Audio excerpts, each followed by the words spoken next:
अयोध्येतील राम मंदिरात प्रतिष्ठापनेनंतर भाजपचा मेगा प्लॅन, 2.5 कोटी भक्तांना भाजपकडून अयोध्येची वारी। राज ठाकरेंना राम मंदिर प्रतिष्ठापनेच्या निमंत्रणाची जोरदार चर्चा, तर उद्धव ठाकरे फक्त आमदार, राज ठाकरे व्हीव्हीआयपी। भाजपच्या जहरी टीकेनंतर राजकारण टिपेला। महायुतीत जागा वाटपावरून रस्सीखेच, भुजबळांकडून समसमान जागा मिळण्याची मागणी, तर भुजबळांची मागणी म्हणजे वैयक्तिक, शिंदेंच्या सेनेचा टोला, भाजपचे नो कमेंट।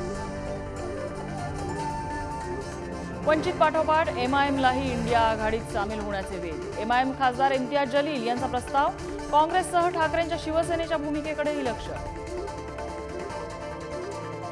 जरांगेंच्या चलो मुंबईच्या इशाऱ्यानंतर सरकार अलर्ट, विभागीय अधिकाऱ्यांची मुख्यमंत्री घेणार बैठक, तर सरकारनं फसवणूक केल्याचा जरांगेंचा आरोप। अमोल कोल्हेंना पाडणार हे फायनल, दादांकडून पुनरुच्चार, तर दादांना दिलेलं शपथपत्र स्वतः पाहिलंय, मिटकरींनीही कोल्हेंना डिवचलं। देवेंद्र फडणवीस यांना जपानच्या कोयासान विद्यापीठाकडून मानद डॉक्टरेट प्रदान, तर संजय राऊतांकडून खोचक टीका। ऊसतोड कामगारांच्या लढ्यात पंकजाताईंची उडी, मजुरी वाढवण्याची प्रमुख मागणी, 6 जानेवारीला रस्त्यावर उतरणार।